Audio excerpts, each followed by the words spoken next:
कल कैसा हुआ टेस्ट आपका? चेक कर, कोई बात नहीं, चेक करते हैं बाद में। प्रायद्वीप के पठार को आपके सॉरी, भारत का भौतिक वजन 6 भागों में बांटा था। 6 में से आपको हिमालय करवा दिया। हिमालय के बाद में प्रायद्वीप का पठार करवा दिया, प्रायद्वीप का। उसके बाद में एक आपका जो पठार पड़ता है उसको बोलते हैं तटीय प्रदेश। तटीय प्रदेश, आज इसको हेडिंग लगा लेना, तटीय प्रदेश को। वो भी करेंगे, तटीय प्रदेश को हेडिंग लगा लेना। अब क्या होता है पहले समझ लेना, बिल्कुल सिंपल सही है।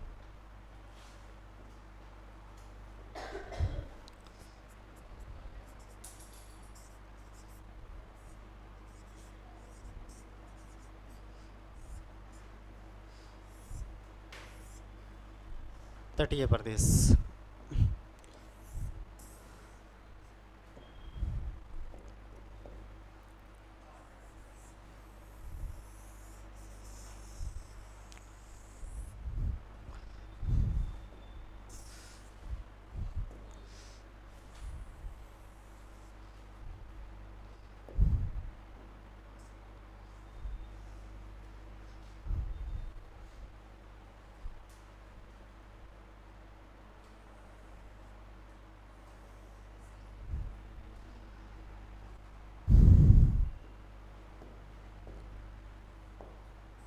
बना लेना साथ साथ एक बार।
बिल्कुल, बस एक ही मैप है, इसका कोई ज़्यादा नहीं है।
क्या?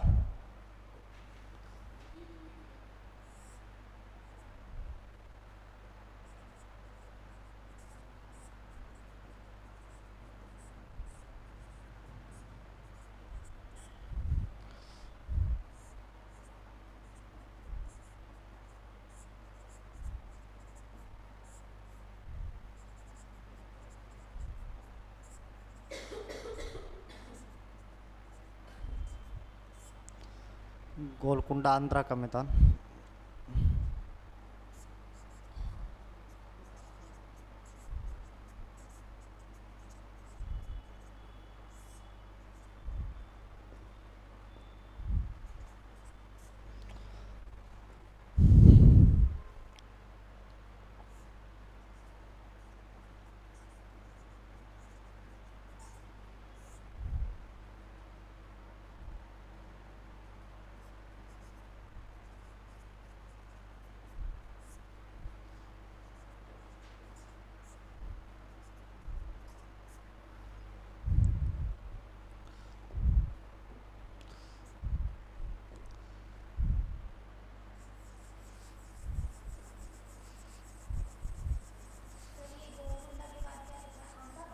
आंध्रा का मैदान।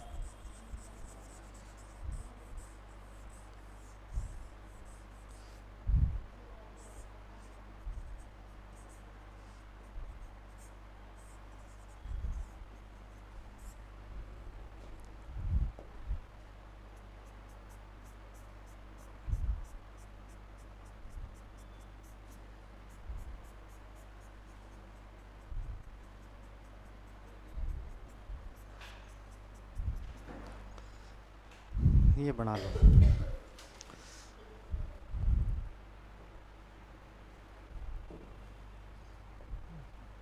कलर से कर देता हूँ, आपको समझ आ जाएगा।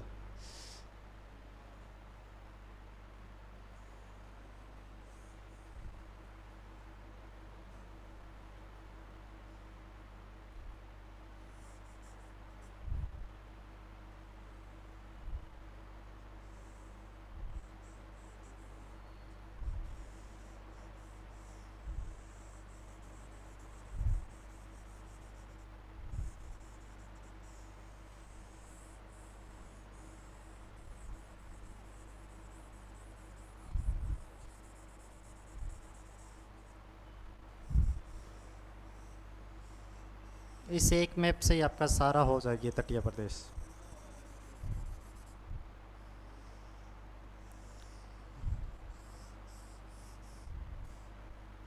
इसके अलावा तटीय प्रदेश के लिए आपको कुछ नहीं पढ़ना पड़ेगा।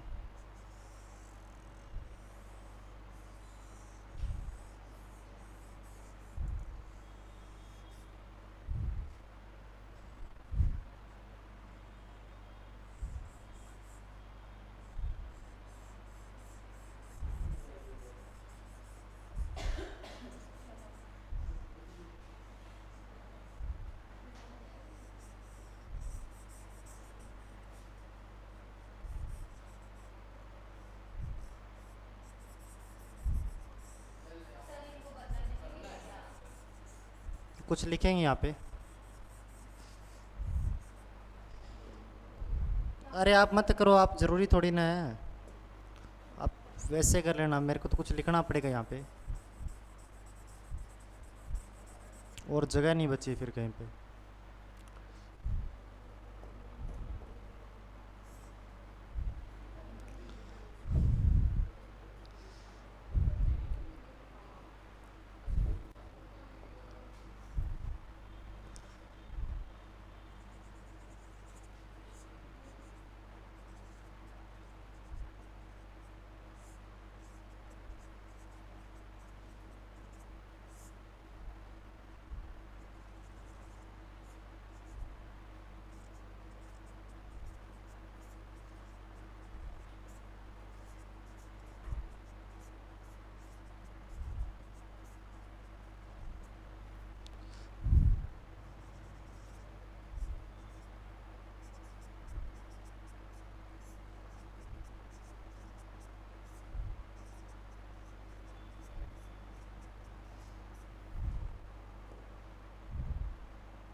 ये न्यू मैंगलोर है।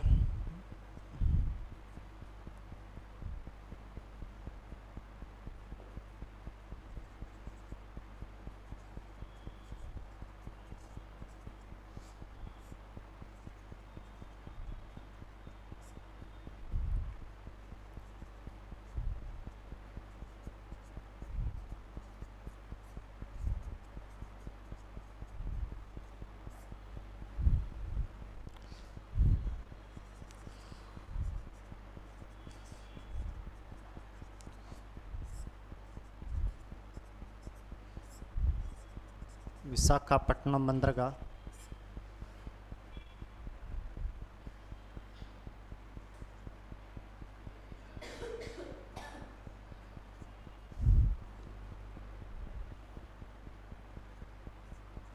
पारादीप बंदरगाह। और यहाँ पे एक पड़ता है कोलकाता बंदरगाह। इसको मैं यहाँ पे लिख देता हूँ।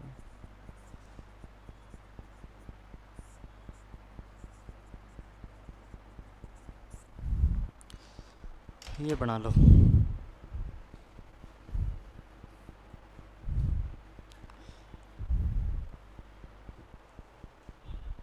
बिल्कुल सिंपल सा ही, बस आपको दिख रहा है थोड़ा सा, बिल्कुल सिंपल। अरे ये बिल्कुल आपको दिख रहा है, बिल्कुल सबसे आसान यही है। आपको ये दिख रहा है, सबसे आसान यही है। एक ही मैप के अंदर सारी बातें हैं, इससे आसान और क्या हो सकता है। अरे आपको समझाऊंगा तब आपको पता चल जाएगा इसकी।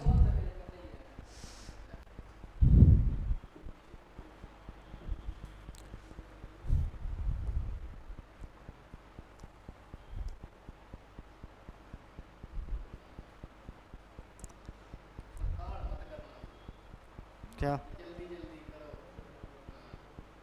तो साथ साथ में बना लिया होगा।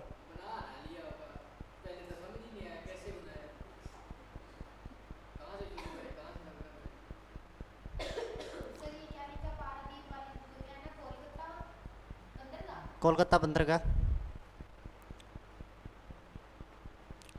जल्दी से बना लो, कितना तो आसान है।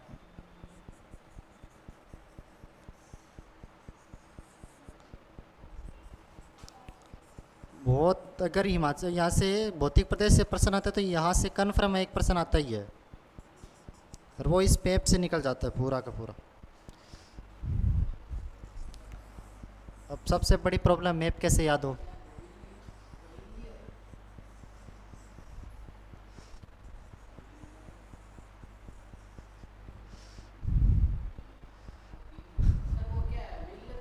व्हीलर द्वीप, द्वीप व्हीलर द्वीप है वो।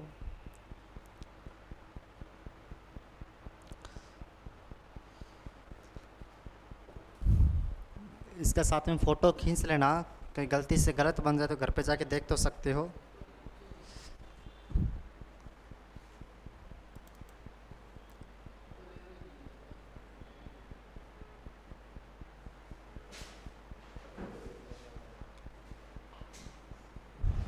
अरे अच्छा सा सुंदर सा बना लेना, आपको बोल रहा हूँ मैं, कहीं पे जल्दबाजी में गलत मत कर देना।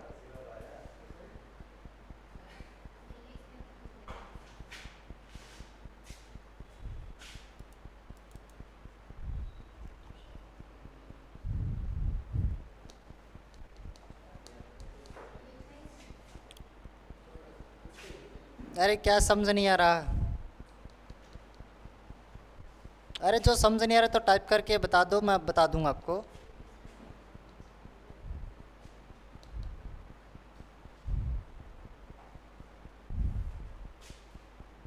एक तो आपको अब साइन लैंग्वेज सिखानी पड़ेगी, भी उंगलियों से बात कैसे करें।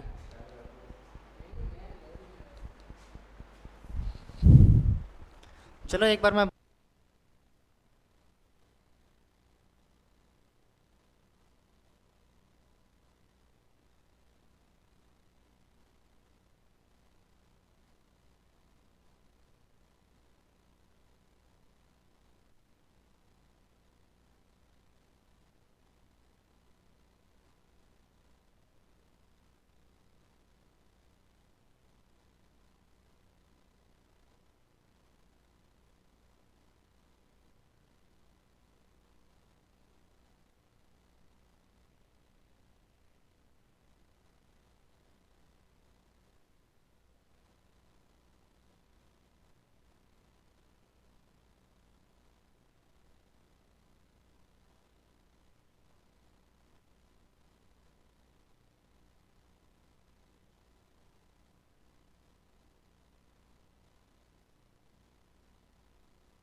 अरे बना लिया क्या आपने?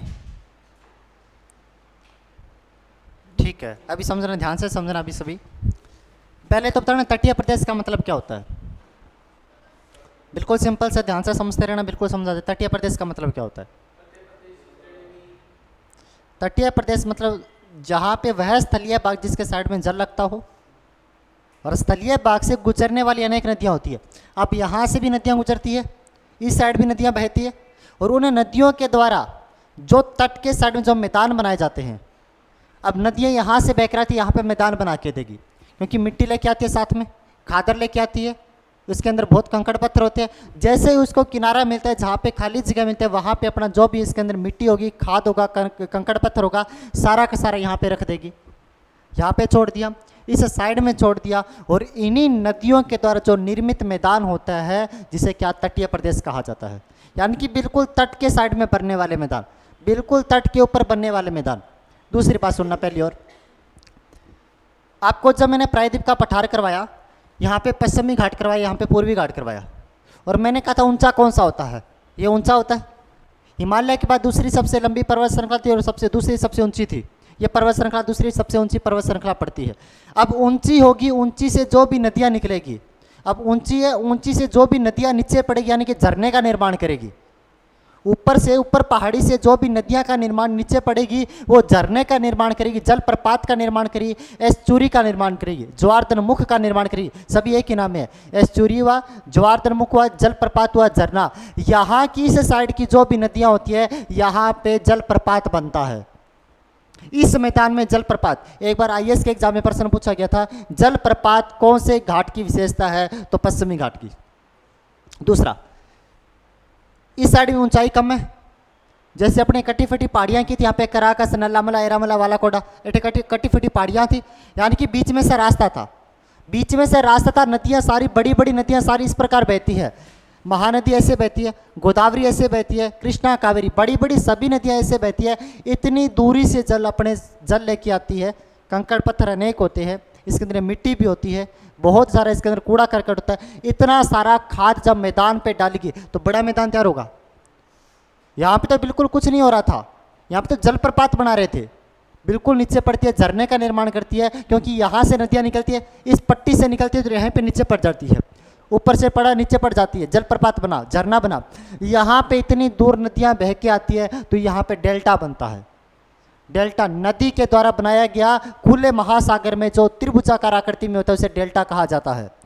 नदी के द्वारा बनाया गया किसी महासागर के अंदर अपना मिट्टी छोड़ देना, अपना खाद छोड़ देना, कूड़ा करकट छोड़ देना, और जिस त्रिभुजाकार आकृति के अंदर, यानी ऐसे नदी आ रही है, कोई नदी आ रही है, और ऐसी त्रिभुजाकार आकृति में नदी अपना छोड़ते जाती है इस प्रकार, और जो ये त्रिभुजाकार आकृति में जो मैदान तैयार होता है, उसे डेल्टा कहा जाता है। और पूर्वी घाट की सभी नदियाँ डेल्टा बनाती है।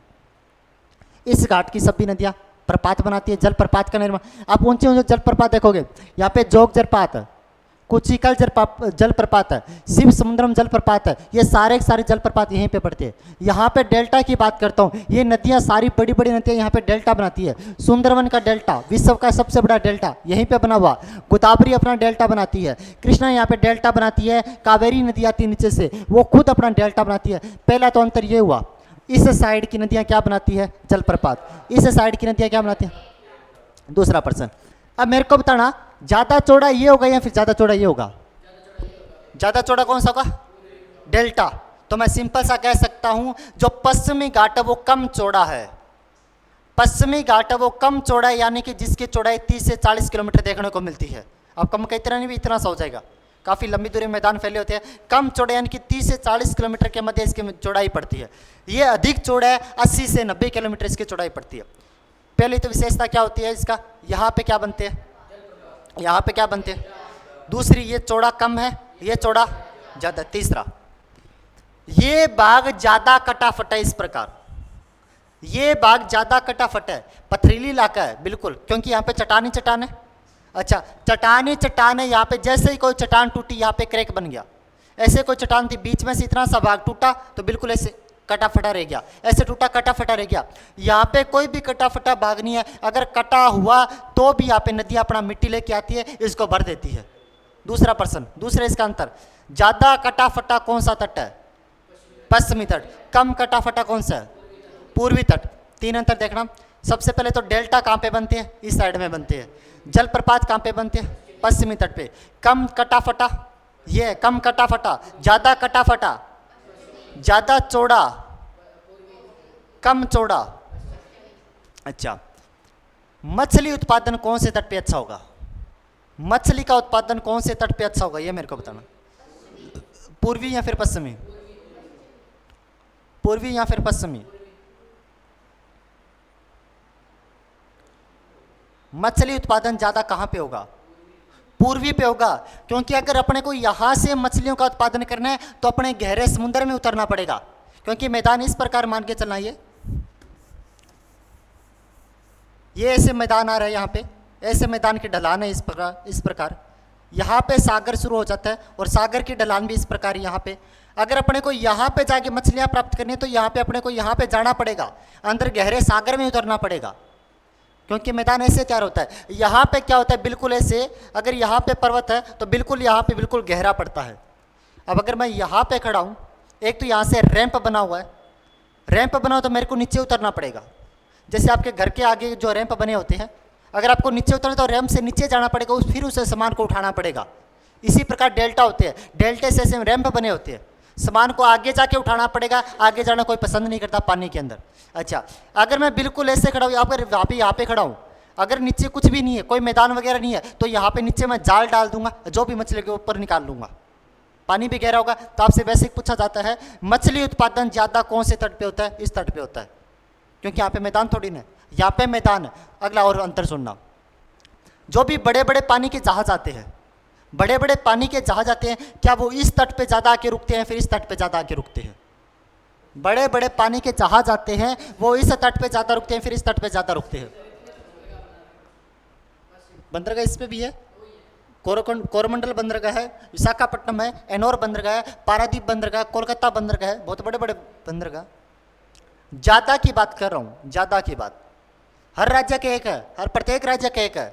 ये बोलते भी, कांडला वाला बोलता है, गुजरात वाला बोलता है, अगर मेरे को कहीं पे दूसरे देश में सामान भेजना है, अगर मैं महाराष्ट्र से होके भेजूंगा तो मेरे को पहले तो ये राज्य का टैक्स देना पड़ेगा, वैसे घाटा लग जाए, इसलिए अच्छा खुद का ही बना लूँ। तो सभी राज्यों का बंदरगाह भी याद करेंगे, लेकिन इंपॉर्टेंट यह बनता है भाई ज़्यादा जहाज कौन से तट पे, इस तट पे आना पसंद करेंगे या फिर इस तट पे जाना पसंद करेंगे? इस तट पे ज़्यादा जहाज आना पसंद नहीं करेंगे, क्योंकि ये मैदान है एक प्रकार का, ज़्यादा डेल्टा में फैला हुआ है।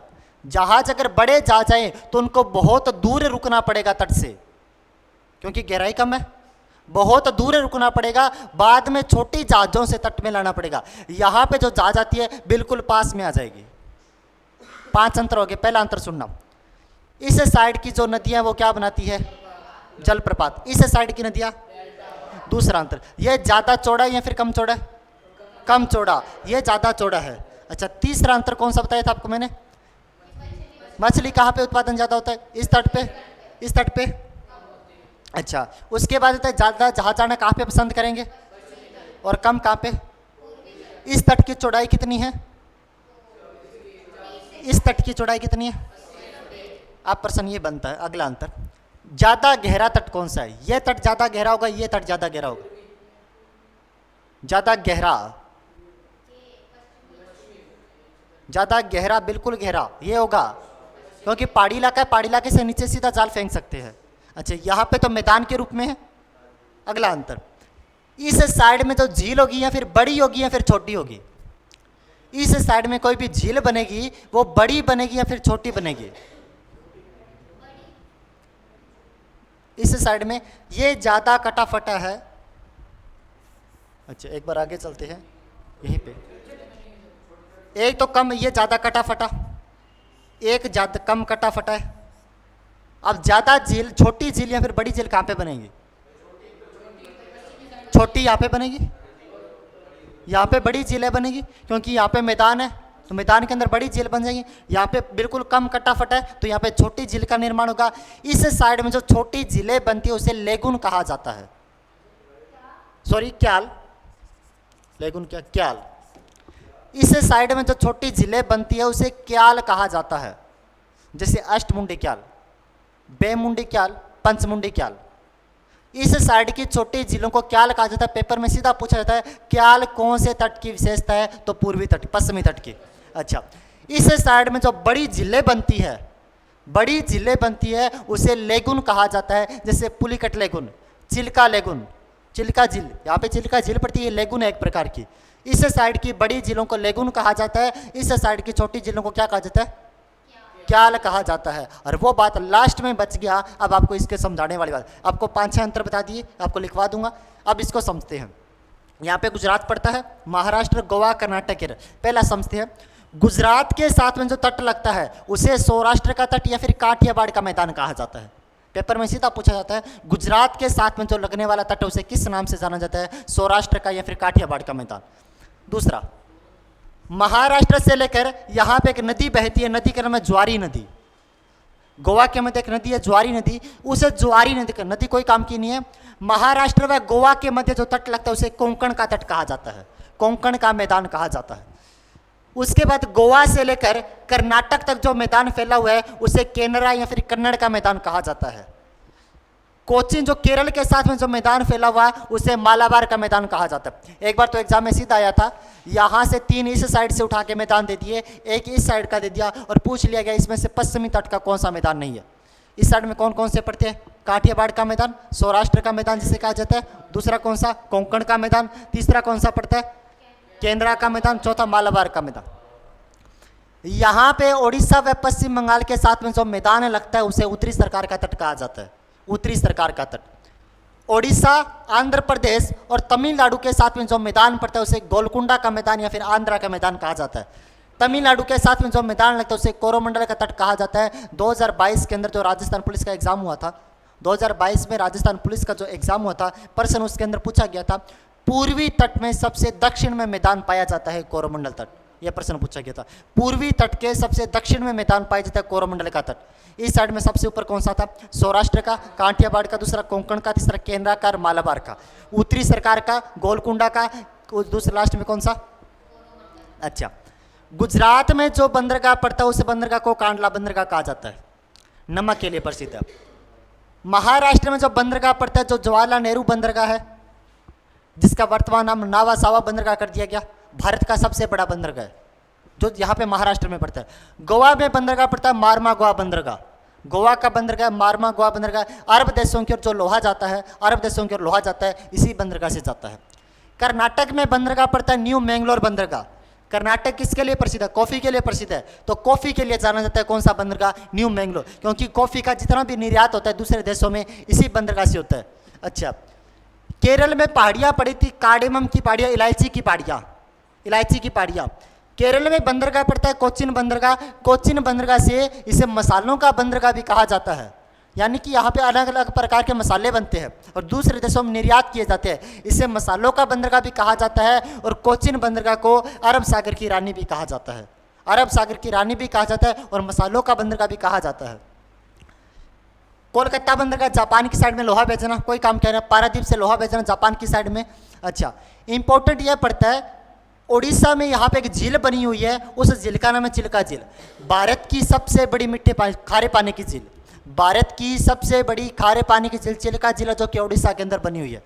इसी झील के बिल्कुल सामने एक द्वीप बना हुआ है व्हीलर द्वीप, इसी झील के बिल्कुल सामने एक द्वीप बना हुआ व्हीलर द्वीप है। और व्हीलर द्वीप के बारे में बता देता हूँ, जितने भी भारत में मिसाइलों का प्रक्षेपण होता है, मिसाइलें छोड़ी जाती है उसको जांच किया जाता है, जांच ये सही चलेगी या फिर नहीं चलेगी।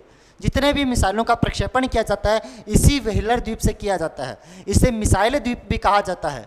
डॉक्टर एपीजे अब्दुल कलाम ने अपनी ज़िंदगी का अधिकांश समय इसी द्वीप के ऊपर व्यतीत किया था और अपनी एक जीवन यात्रा वृत्तांत लिखा था, मेरी जर्नी, माई जर्नी, मेरी यात्रा के नाम से अपना एक यात्रा वृत्तांत भी यहीं पे लिखा था, व्हीलर द्वीप के ऊपर लिखा था। मिसाइल मैन के नाम से जाने जाते हैं डॉक्टर एपीजे अब्दुल कलाम, ठीक है। उसके बाद में आंध्र प्रदेश व तमिलनाडु के मध्य एक झील बनी हुई है पुलिकट झील। चिल्का झील के बाद में दूसरी सबसे बड़ी लेगून है, चिल्का झील के बाद में भारत की दूसरे सबसे बड़ी खारे पानी की झील है पुलिकट झील। यह 2 राज्यों के मध्य है, यह 2 राज्यों के मध्य है, एक तो कौन से में आंध्र प्रदेश, दूसरा तमिलनाडु। अच्छा, प्रश्न क्या बनेगा, भारत का श्रीहरिकोटा द्वीप किस झील के मध्य पड़ता है, पुलिकट झील के मध्य। अच्छा, आप पूछोगे सर श्रीहरिकोटा द्वीप का काम क्या क्या काम होते हैं श्रीहरिकोटा द्वीप का? पढ़ा होगा कभी का नहीं पढ़ा? नाम भी नहीं सुना? नाम भी नहीं सुना? वाह, मानो कि मिसाइलें कहाँ से छोड़ी जाती है? व्हीलर द्वीप से।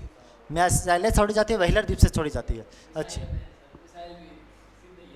श्रीहरिकोटा द्वीप के बारे में बता देता हूँ, जो कि पुलिकट झील के मध्य में बना हुआ द्वीप है श्रीहरिकोटा द्वीप। जितने भी कृत्रिम उपग्रह सैटेलाइट छोड़े जाते हैं भारत में, जितने भी सैटेलाइट छोड़े जाते हैं, चाहे चंद्रयान के लिए हो, चाहे उसके पृथ्वी शुक्र ग्रह के लिए हो, चाहे सूर्य ग्रह के लिए हो, चाहे बुध ग्रह के लिए हो, जितने भी सैटेलाइट छोड़े जाते हैं सभी के सभी इसी ग्रह से, इसी द्वीप से छोड़े जाते हैं। मिसाइलों की जांच की जाती है सभी की सभी यहाँ से की जाती है। अच्छा, जितने भी सैटेलाइट छोड़े जाते हैं वो सभी के सभी यहाँ से छोड़े जाते हैं। इसके ऊपर इसरो का एक स्टेशन बना हुआ है जिसे बोलते हैं श्री सतीश धवन अंतरिक्ष अनुसंधान केंद्र। श्री सतीश धवन अंतरिक्ष अनुसंधान केंद्र इसरो का यहाँ पे केंद्र स्थापित है। इसी पुलिकट ये जो द्वीप पड़ता है व्हीलर द्वीप, ये श्रीहरिकोटा द्वीप है, इसी द्वीप के ऊपर इसका स्टेशन स्थापित है। इसी स्टेशन से छोड़ा जाती है सारे भी वो सैटेलाइट छोड़े जाते हैं। अगर पूछे मिसाइल कहाँ से छोड़ी जाती है? व्हीलर द्वीप से छोड़ी जाती है। आप कंप्लीट सुन लेना। पहला अंतर बताना मेरे को, इस साइड की नदियाँ क्या बनाती है? इस साइड की ज़्यादा कटाफटा, कम कटाफटा, पूर्वी। अच्छा, लेगुन कहाँ पे बनती है? पूर्वी में। कयाल कहाँ पे बनती है? पश्चिम में बनती है। उसके बाद चौड़ाई ज़्यादा किसकी है? अच्छा, कम किसकी है? मछली उत्पादन के लिए कौन सा प्रसिद्ध है? मछली उत्पादन के लिए। और अगर मैं बात करूँ ज़्यादा सर्वाधिक जहाज कहाँ पे आते हैं? पश्चिम की ओर आते हैं। गुजरात के साथ में लगने वाला तट, महाराष्ट्र के साथ कोंकण का, कर्नाटक के साथ केनरा का। अच्छा, मालाबार का किसके साथ है? केरल के साथ, तमिलनाडु के साथ में कोरोमंडल का तट, आंध्र प्रदेश के साथ में गोलकुंडा या फिर आंध्रा का मैदान, ऊपर ऊपर लगने वाला कौन सा?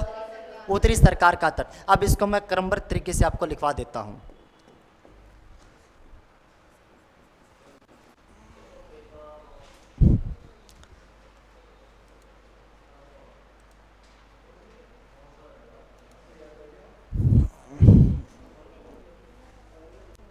अब इसको मैं क्रमबद्ध तरीके से लिखवा देता हूँ।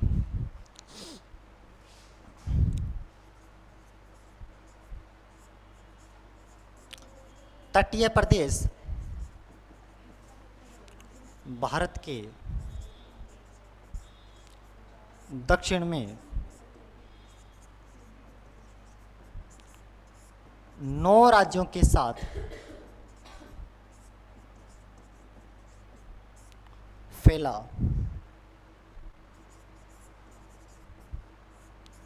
हुआ है।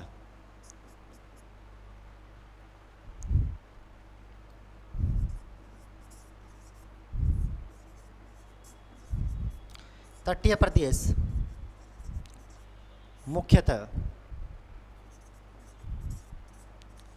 नदी द्वारा निर्मित मैदान है।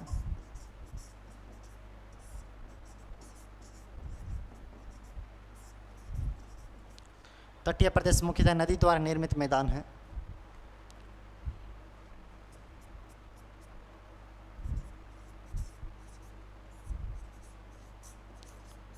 तटीय प्रदेश भारत के साथ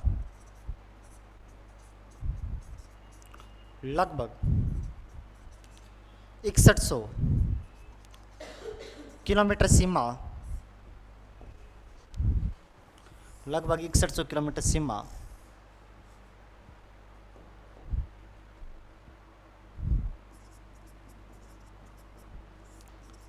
साझा करते हैं।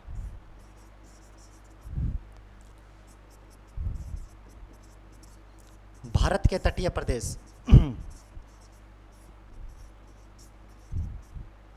भारत के तटीय प्रदेश अरब सागर व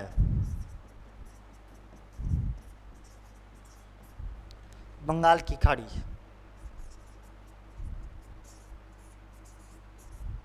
के साथ सीमा बनाते हैं।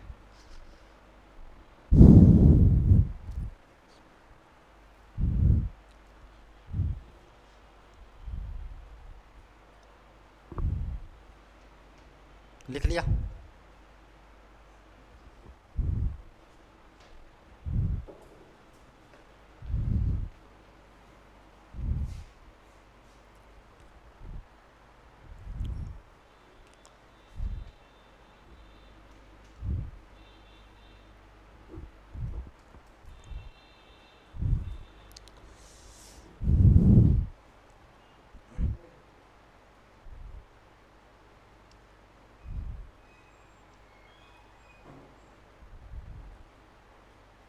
और आपके शायद अगले महीने,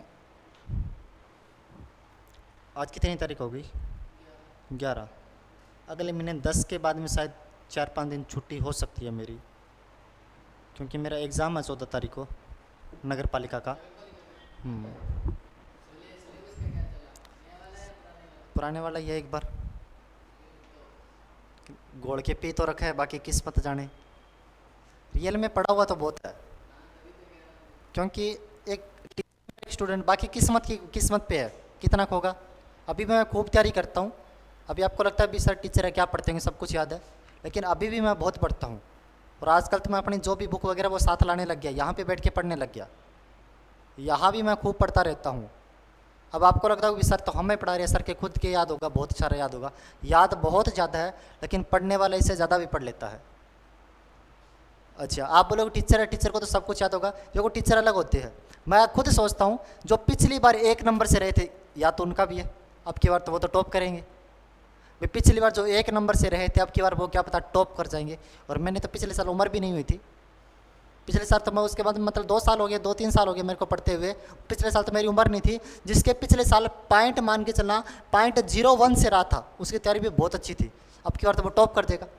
इतना टाइम उसने रिवाइज ही किया है, नया तो नहीं पढ़ना, तो उसको बहुत सारा याद है। लेकिन फिर भी मैं ये सोचता हूँ जो जितना सिलेबस दे रखा है, 5 ही सब्जेक्ट है उसके, पॉलिटिकल है, नगर पालिका, राजस्थान का जीके है। जितना सिलेबस दे रखा है, अगर मैं उसको ही घोड़ के पी जाऊँगा, उसको कसर नहीं छोड़ूंगा, फिर पेपर वाला कहाँ से देगा। एक आईएएस है प्रदीप सिंह, सबसे कम उम्र में बनने वाली आईएएस, 21 साल की उम्र में, 21 साल की उम्र में आईएएस बन गए थे। बिल्कुल बच्चे से थे, बिल्कुल बच्चे। वो एक ही बात बोलते थे कि मैं नया मेरे पिताजी ने घर गिरवी रख दिया था। मेरे पिताजी ने मेरे को पढ़ाने के लिए वाजीराम में पढ़े हुए, दिल्ली के अंदर आईएएस इंग्लिश मीडियम में, वहाँ पे ट्यूशन है, उसकी फ़ीस शायद 3 लाख के समथिंग है, एक बेंच की फीस है 3 लाख। क्या मेरे पिताजी ने घर को गिरवी रख दिया था मुझे पढ़ाने के लिए। लेकिन फिर मेरे को फील हुआ, एक बार ये भी सोचता था मैं, यार जो 1000 पोस्ट निकलती है आईएएस की, 1000 पोस्ट निकलती है, वहाँ पे लास्ट ले दे के 3000 इंटरव्यू के लिए बुलाते हैं, भी 3 गुना बुलाते हैं। 3000 में से 1000 वो रख लेते हैं, 2000 को घर भेज देते हैं। उसने सोचा भी अपना नंबर कहाँ पे पड़ेगा। 2000 पहले वाले भी बैठे हैं, जो पेपर दे के आए थे, सिर्फ इंटरव्यू में रहे थे, वो भी बैठे, अपना नंबर कहाँ पे आया था। उसने एक ही बात सोची थी, भी अपने पास सिलेबस है ना, सिलेबस वो क्लियर करती है। अपने पास सिलेबस है, सिलेबस को मैं पहले पेज के पहले बिंदु से पढ़ने के लिए लगता हूँ, और एक एक पॉइंट को बहुत अच्छे से क्लियर कर दूंगा। सिलेबस को लगूंगा, जितने भी पॉइंट, चाहे 50 पॉलिटिकल में चाहे 50 पॉइंट लिखे, 50 टॉपिक लिखे हैं, एक टॉपिक को लगूंगा। जितनी मेरे पास बुक्स है, जितने कोचिंग में पढ़ाए जाते हैं, और गूगल से मैं क्या कर सकता हूँ, ऐसे मैं एक टॉपिक को कवर कर लूँगा, MCQ कर लूँगा। उसके बाद में अगर कहीं से आया ना, फिर वो किसी को नहीं आएगा। उसने एक ही बात, अगर इसके बाद भी किसी को आया ना, फिर वो किसी को नहीं आएगा।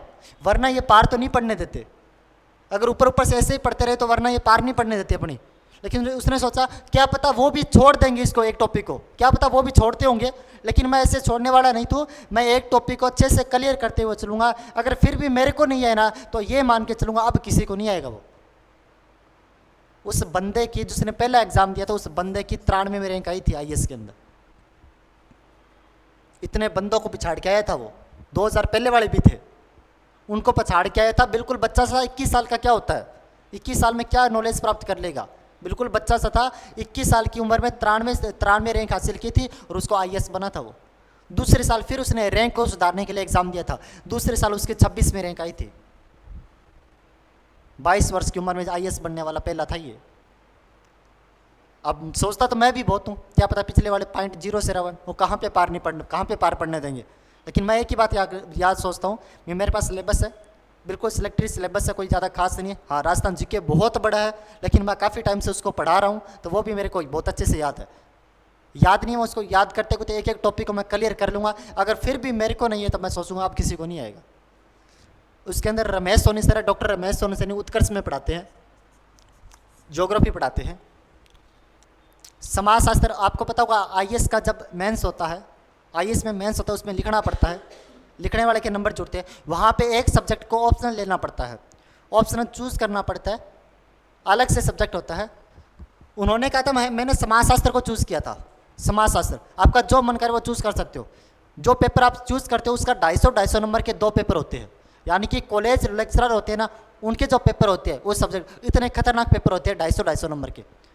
उसने कहा था भी मैंने पूरा पढ़ दिया था समाजशास्त्र को, मैंने पढ़ दिया बहुत, जितनी किताबें थी कम से कम बोलते भी मैं 50 किताबें समाजशास्त्र पे पढ़ चुका था, 50 किताबें पढ़ चुका था, कोचिंग के नोट्स पढ़ चुका था। और एक ही बात सोच के गया था, अब अगर मेरे को नहीं आया मतलब किसी को नहीं आया, कि जाके मैंने पेपर देखा, जाके मैंने पेपर देखा, मेरे को 250 नंबर में से सिर्फ 30 नंबर का पेपर आ रहा था। इतनी सारी किताबें पढ़ने के बाद भी मेरे को 250 में से सिर्फ 30 नंबर का पेपर आ रहा था। तब मैंने सोचा अगर अब मेरे को नहीं आया तब किसी को नहीं आने वाला। और उस पेपर के अंदर बोलते मेरे 175 नंबर बने थे, 175 बने थे तो सबसे टॉप थे मेरे। लेकिन वो आईएएस नहीं बन पाए, इंटरव्यू में नंबर कम थे। उन्होंने लिस्ट दिखाई थी, मैं उनका कोर्स ले रखा, कोर्स पढ़ता हूँ मैं, उनका लिस्ट दिखाई थी भी मेरे सबसे टॉप नंबर बने थे, लेकिन मेरी किस्मत नहीं थी भी इंटरव्यू में 1 नंबर से रह गया था। वो अभी भी तैयारी कर रहे हैं, अभी भी लग जाएंगे वो।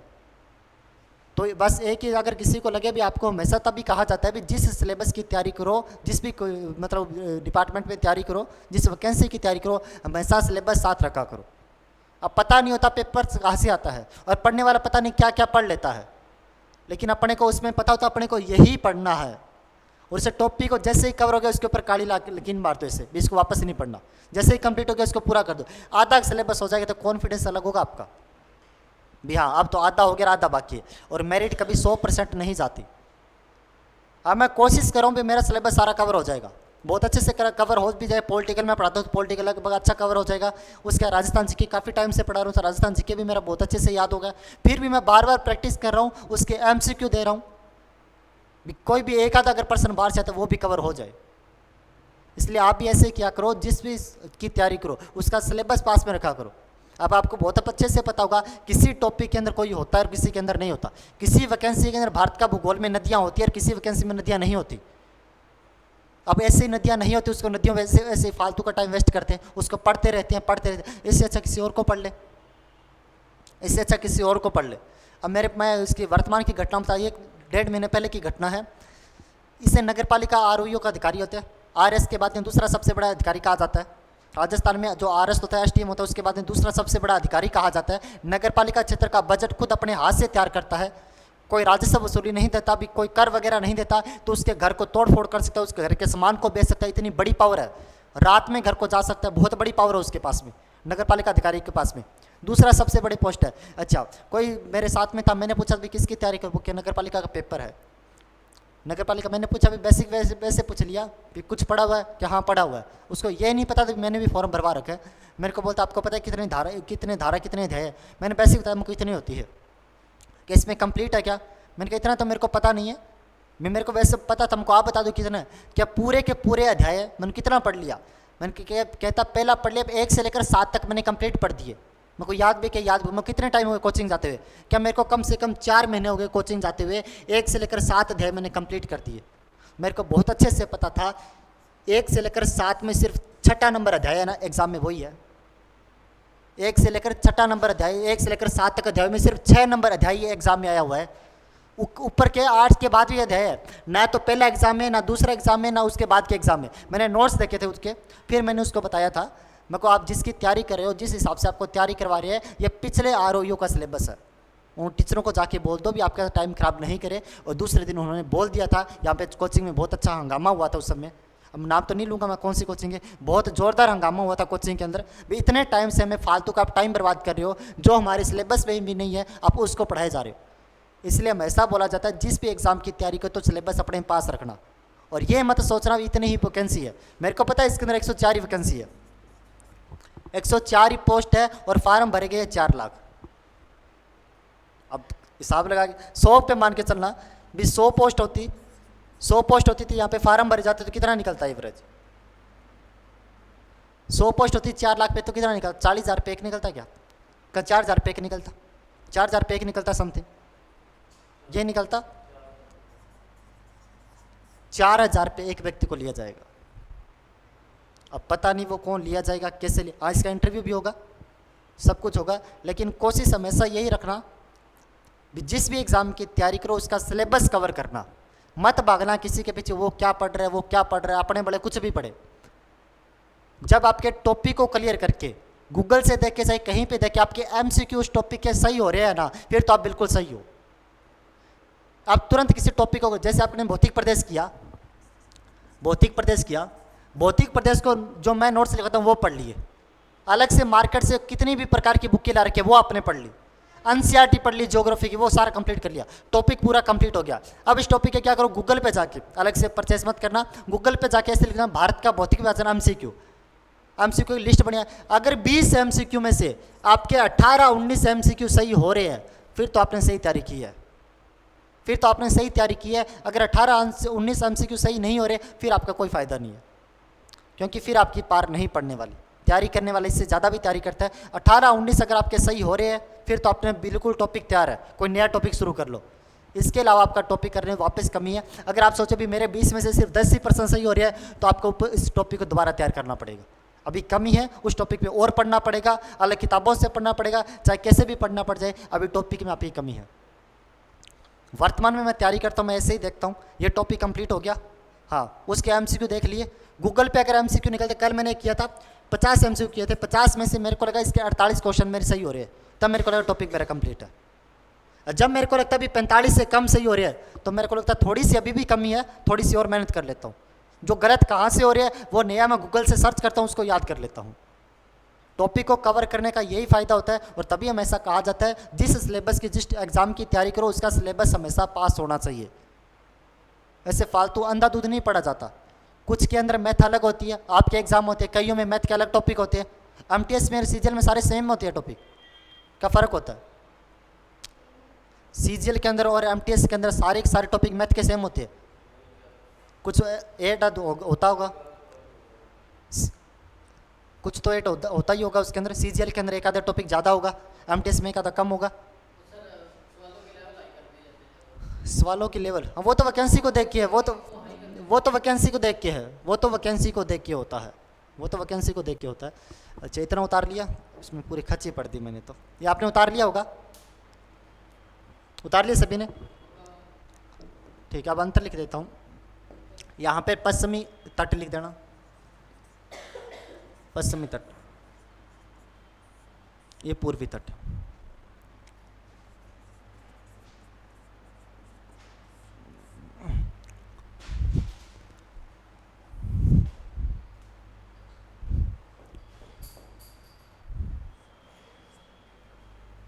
पश्चिमी तट पे पहला तो लिखना,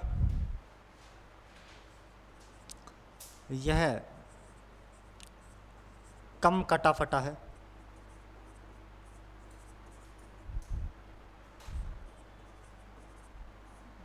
सॉरी ये ज़्यादा कटा फटा है, ये ज़्यादा कटा फटा है, यह कम कटा फटा है।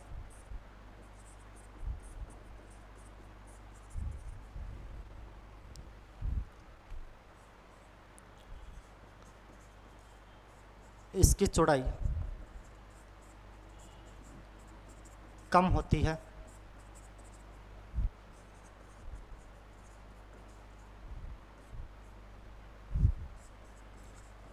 इसकी चौड़ाई ज़्यादा होती है।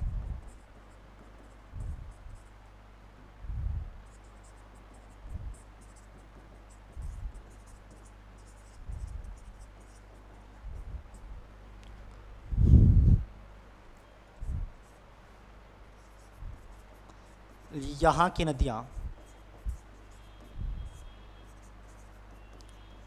ज्वार धनमुख,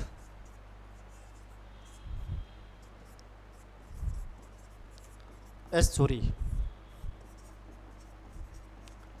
जलप्रपात में फिर झरने का निर्माण करती है।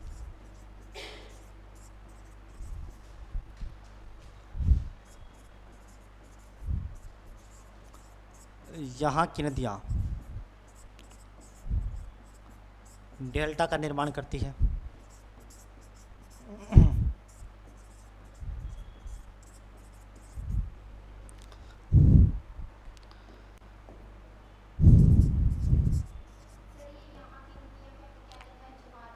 ज्वारधन मुख एस्चुरी जलप्रपात या फिर झरने का निर्माण। नोट, भारत का सबसे ऊंचा झरना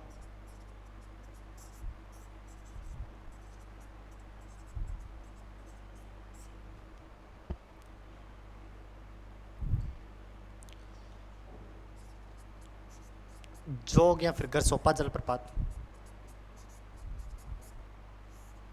इसे महात्मा गांधी जलप्रपात भी कहा जाता है।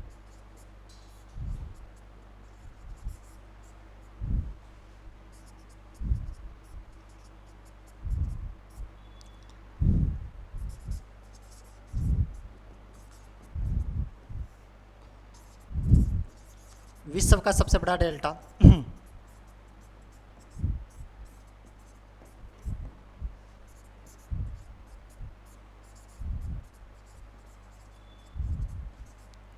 सुंदरवन डेल्टा।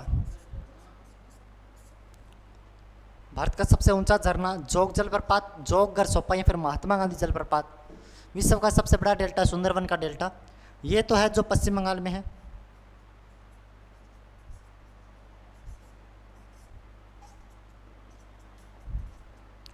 और नदी की बात करूं तो गंगा व जमुना के द्वारा तैयार किया जाता है, ऐसे लिख देना, गंगा ब्रह्मपुत्र।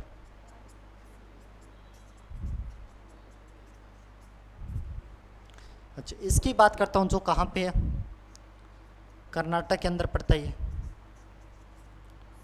और जो तैयार किया जाता है श्रावती नदी के द्वारा।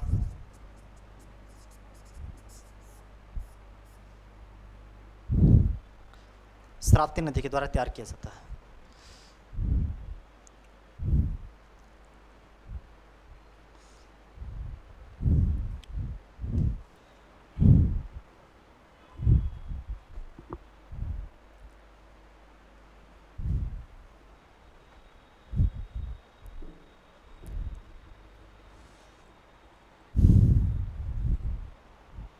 हो गया।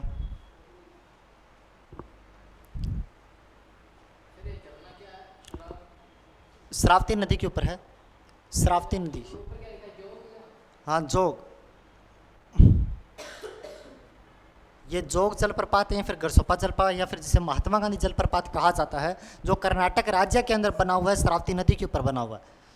विश्व का सबसे बड़ा डेल्टा सुंदरवन का डेल्टा पश्चिम बंगाल राज्य में बना हुआ है, जो कि गंगा ब्रह्मपुत्र के द्वारा तैयार किया जाता है।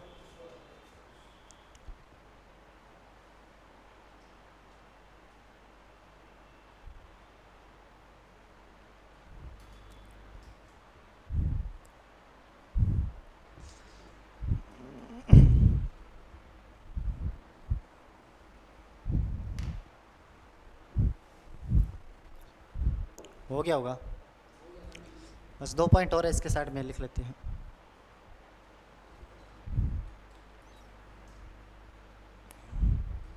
उतार लिया क्या?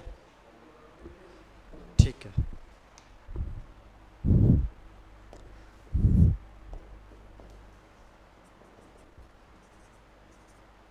यह तट मछली उत्पादन के लिए प्रसिद्ध है।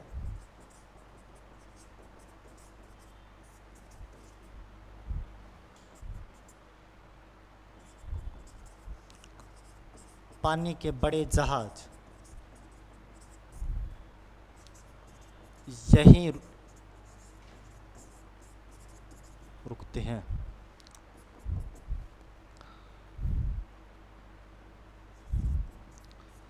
इस तट की छोटी झीलें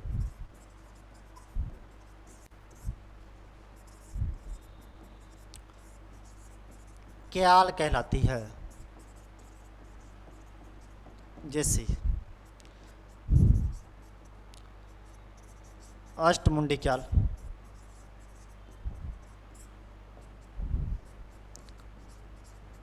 पन्नामुंडी क्याल,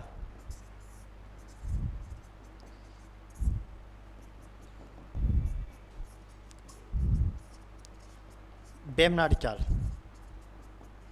तीनों के तीनों केरल में पड़ती है।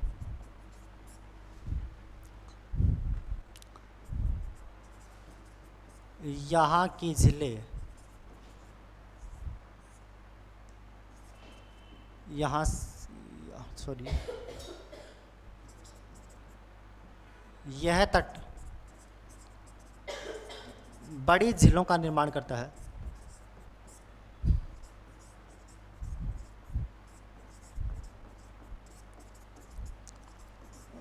जिन्हें लेगून कहा जाता है।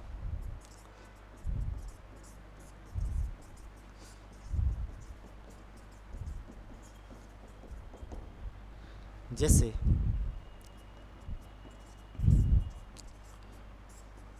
चिल्का लेगून,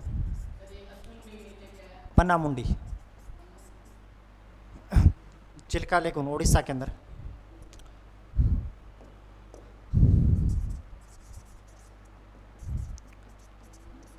भारत की खारे पानी की सबसे बड़ी झील,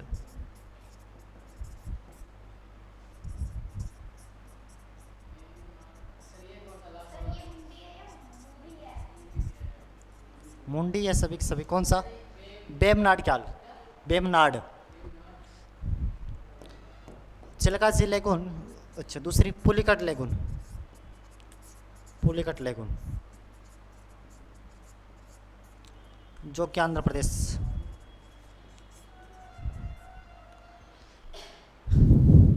ये भी आपका कंप्लीट हो गया है।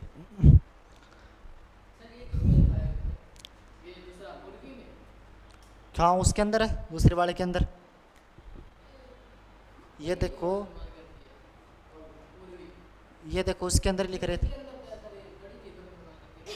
क्या पढ़े, देख लिया तो पढ़ा तो था।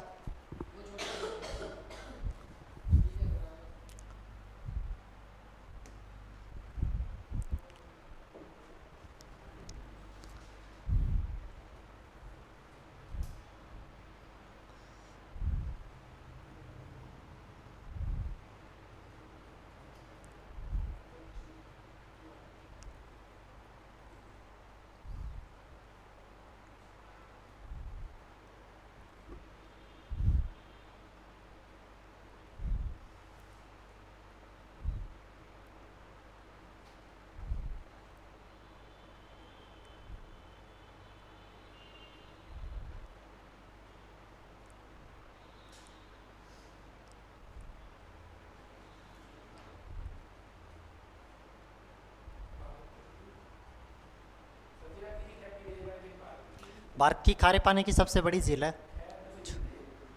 भारत की खारे पानी की सबसे बड़ी झील।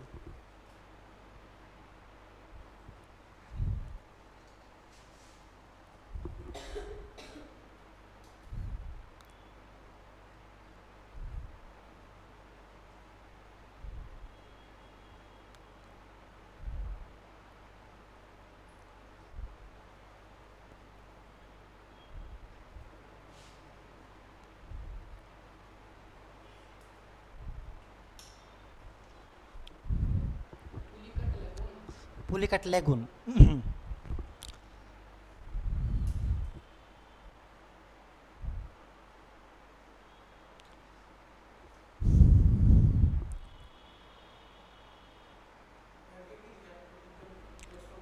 लेगुन आंध्र प्रदेश।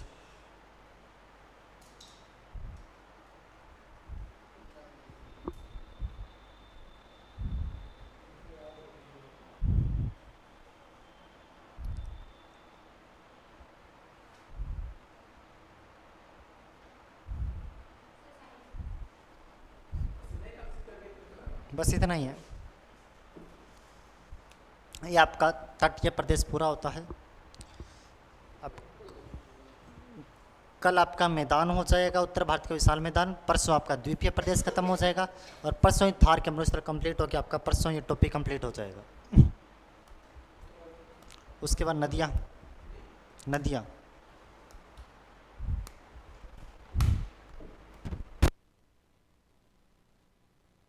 अरे आपको समझ आ रहा है क्या?